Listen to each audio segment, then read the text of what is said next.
Hoy celebramos a San Francisco de Asís. Ese gran santo, no de la llamada Edad Media, sino de todos los tiempos, totalmente configurado a Cristo y tan manipulado, instrumentalizado en este tiempo apóstata. Como no se puede negar su figura santa al descollar por su santidad, pues entonces a utilizarla para ideologías ecologistas y pauperistas. Se lo invoca, por ejemplo, para justificar quitarle la dignidad al culto, cuando el santo predicó y vivió la pobreza para sí y para los suyos, pero nunca para el culto a Dios. Exactamente lo contrario. Se preocupó y pidió con insistencia que lo mejor y más digno se destinara para el culto a Dios. En una de sus epístolas dice que se diera la más profunda reverencia al santísimo cuerpo y sangre de nuestro Señor Jesucristo y a sus santos nombres, escritos y palabras que hacen presente su sagrado cuerpo. Pidió en otra de las cartas dirigida a todos los custodios y al clero franciscano que los cálices y corporales que se utilizan, los ornamentos del altar y todo lo que se relaciona con el sacrificio sean hechos con elegancia, etc. San Francisco, qué actuales son tus recomendaciones y amonestaciones. En la segunda carta dirigida a los clérigos escribe: todos aquellos que administran los santísimos, tan santísimos ministerios y sobre todo quienes los administran sin discernimiento, consideren en su interior cuán viles son los cálices, los corporales y los manteles donde se sacrifica el cuerpo y la sangre de nuestro Señor. Hay muchos que lo abandonan en lugares viles, lo llevan miserablemente y lo reciben indignamente, y lo administran a los demás sin discernimiento. Y los exhorta: enmendémonos de todas estas cosas y otras pronta y firmemente, y donde quiera que estuviese indebidamente colocado y abandonado el santísimo cuerpo de nuestro Señor Jesucristo, que se retire de aquel lugar y que se ponga en un lugar precioso y que se cierre. Estamos obligados por encima de todo a observar todas estas cosas, según los preceptos del Señor y las constituciones de la Santa Madre Iglesia, escribía. En otra carta decía: si el santísimo cuerpo del Señor estuviera colocado en algún lugar paupérrimamente, que lo pongan y lo cierren en un lugar precioso, que lo lleven con gran veneración y que lo administren con discernimiento. Cuando es consagrado por el sacerdote sobre el altar y cuando es llevado a alguna parte, que todas las gentes de rodillas rindan alabanzas, gloria y honor al Señor Dios verdadero. Y son de San Francisco estas palabras: deben los hombres temblar, el mundo debe vibrar, todo el cielo ser conmovido, cuando sobre el altar, entre las manos del sacerdote, aparece el Hijo de Dios. San Francisco amaba la naturaleza como obra del Creador, y a través de ella y con ella alababa a Dios. Conocido su sermón a los pájaros, les dijo que debían agradecer mucho a Dios, el que los haya dado las frutas para alimentarse, el aire puro para volar y los árboles para hacer sus nidos.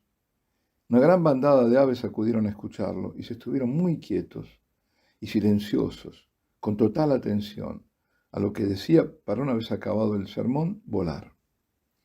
El pequeño y pobre Francisco amaba la creación en razón del amor al Creador y por eso respetaba lo que Dios hizo para nosotros. Si no era absolutamente necesario, no quería que se talase un árbol. Esto en la frondosa Umbria, plena de árboles. Hasta amonestó severamente a un lobo depredador que tenía en vilo a la población. La naturaleza se le sometía y lo respetaba porque tan grande era la presencia de Cristo en él. El Santo Papa Juan Pablo II declaró a San Francisco, por medio de una bula, patrón de la ecología o de los ecologistas. La ecología no como la entienden los que cambiaron de color, es decir, del rojo por el verde, los ideólogos panteístas y marxistas. Las tres razones que llevaron al Papa a serlo patrono de los verdaderos ecologistas fueron: primero, el hecho que para Francisco el valor de la naturaleza era el de un don maravilloso que Dios hizo a los hombres. Segundo, comprendió propiamente todas las obras del Creador. Tercero, cantó el bellísimo cántico de las criaturas, tributando a través de ellas alabanzas, gloria, honra y toda bendición al Altísimo, Dios omnipotente y buen Señor. Bueno, no me detendré mucho, pero tengo que decirlo porque este es un gran santo que recibió admiración de todos, católicos y no católicos, creyentes y ateos, hasta el día de hoy. La filósofa judía, ejemplar, mujer, agnóstica, casi toda su vida agnóstica, que admiraba a Jesucristo y encontraba en él la única respuesta al absurdo del mal y del sufrimiento de los inocentes, y que murió cristiana sin ser bautizada, contaba que la primera vez que cayó de rodillas en su vida fue ante la tumba del santo de Asís. Una fuerza poderosa hizo que se inclinase en veneración ante la presencia de aquel santo que tan parecido fue a su Señor. Francisco nació en Asís en 1181 o 82. Su padre era un comerciante de la alta burguesía, Pietro de Bernardone, y su madre, familia noble francesa, donna Pica Bourlemont. Su nombre de bautismo era Giovanni, pero lo llamaban Francesco, el francés, ¿no? Por su madre francesa y su padre que comerciaba con Francia. En su juventud su vida fue, diríamos, despreocupada, aficionado a la caballería, de gustos refinados, mundana. Su ciudad y la vecina Perugia eran enemigas y cuando tenía 20 años, por su participación en la lucha entre ambas ciudades, fue encarcelado en Perugia y allí estuvo gravemente enfermo. Permaneció un año en cárcel y tanto la prisión como la enfermedad fueron la gracia de la que Dios se valió para que Francisco reflexionara acerca de su vida y decidiese cambiar totalmente de rumbo. Unos 3 años después del regreso a su ciudad, cuando ya había emprendido su camino de conversión, contemplando el crucifijo de la iglesia de San Damiano, escuchó una voz que le decía: Francisco, repara mi casa. La iglesia de San Damiano estaba en muy mal estado. Francisco entendió que le pedía reparar el templo, inmediatamente fue a su casa, tomó paños preciosos del almacén del comercio de su padre y fue a la vecina Foligno a venderlos. El dinero se lo entregó al sacerdote de la iglesia. El padre, enfurecido por lo que había hecho, quiere desheredarlo. Es Francisco quien, delante del obispo y de su padre, se despoja de sus vestidos, restituyéndolos a su padre. Ese es el momento de su renuncia a todo bien terrenal. A los 25 años deja Asís y va a Gubbio, donde trabaja en el hospital de leprosos. Regresa a Asís y se dispone con sus brazos a restaurar San Damiano y otras iglesias, entre ellas la Porciúncula, cosa que hace con diligencia y amor. Fueron años de soledad y oración. Vive como un pobre más, mendigando. Es en la Porciúncula cuando, escuchando la lectura del Evangelio, decide pasar de la vida eremítica a la del apóstol. El texto era del capítulo 10 a San Mateo, cuando el Señor envía a los apóstoles a predicar y les manda no llevar nada consigo, solo ir revestidos de su gracia y anunciar la palabra. Francisco predica vestido de saco, con una cuerda por cinturón, descalzo.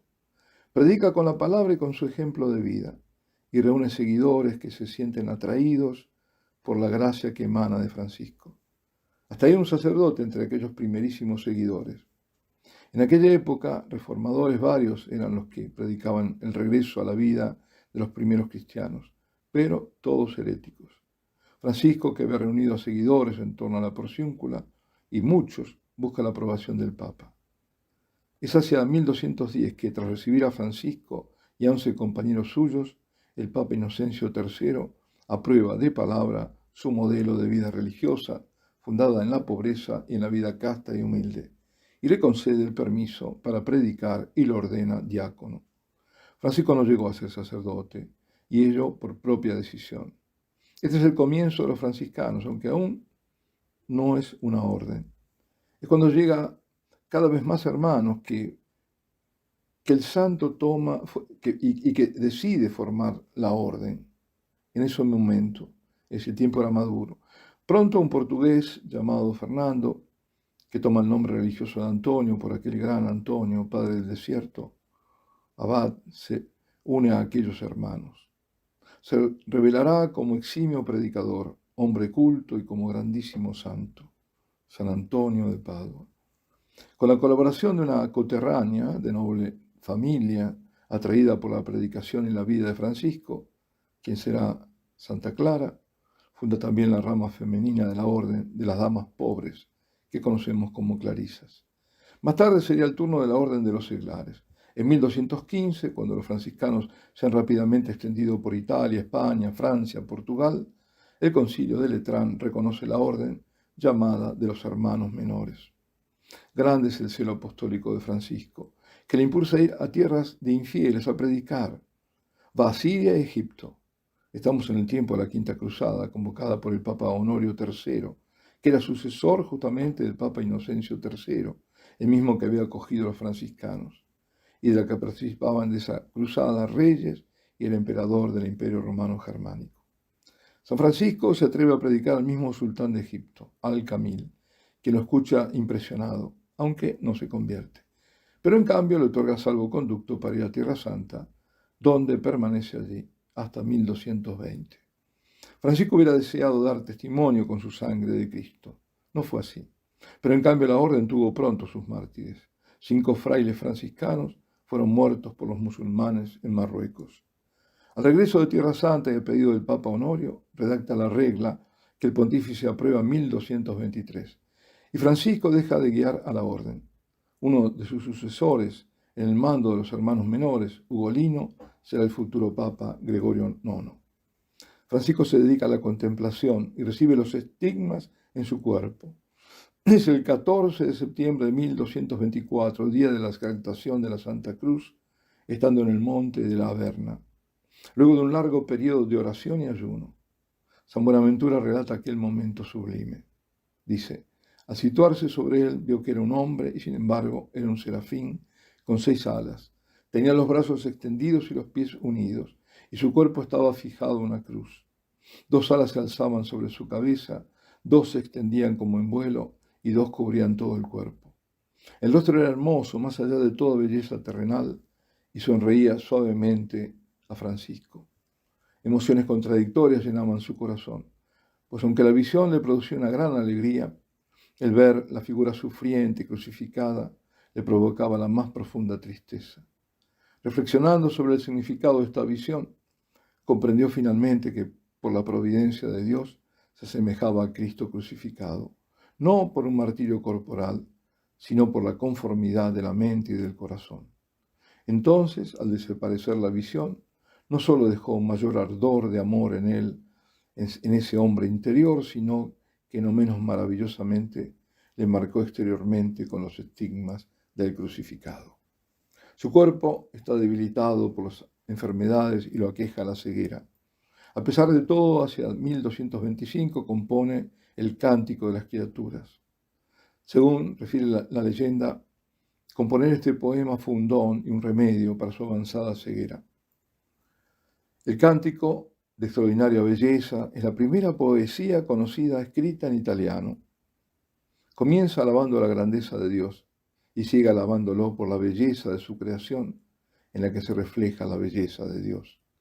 Lo alaba por el sol, por la luna, que llama hermanos, por las estrellas, el hermano viento y el aire, las nubes, el cielo, por la hermana agua, tan útil, humilde, preciosa y casta, por la madre tierra, que da los frutos, flores, hierbas.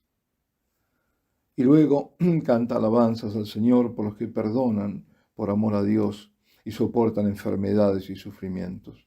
Dichosos los que lo soportan en paz, porque le dice a Dios: tú los coronarás, les darás gloria. Y concluye alabándolo por nuestra hermana muerte, de la que nadie puede escapar. Ay de aquellos que mueran en pecado mortal. Dichosos los que se encontrarán haciendo tu voluntad, porque a estos la muerte no les hará ningún mal. Y la exhortación final: alabad y bendecid al Señor, y dadle gracias y servidlo con gran humildad. Muere el 3 de octubre de 1226 en su amada Porciúncula, donde nacieron los franciscanos que vivían en chozas alrededor de la pequeña iglesia de piedra. 2 años después de su muerte es canonizado, y el Papa coloca la piedra fundamental de la iglesia de Asís a él dedicada. La costumbre de armar pesebres, llamados también nacimientos y belenes en España, viene de San Francisco, quien por vez primera montó uno en 1223 en Grecho, cuando reunió a los pobladores para celebrar la misa de medianoche en torno a un pesebre con la figura del niño hecho por él. Cantaron alabanzas al misterio de Dios. Mucho queda por decir de este santo, pequeño e insignificante de aspecto y gigante en santidad. San Francisco sigue alabando al Señor, desde las alturas. Y nos invita a hacerlo en la verdadera pobreza evangélica. El gran enamorado de Dios y de los hombres, el que besó al leproso y se configuró totalmente con Jesucristo, hasta en las marcas de su cuerpo. Este santo de todos los tiempos nos invita a nosotros a reparar la casa del Señor. Alabado sea Jesucristo.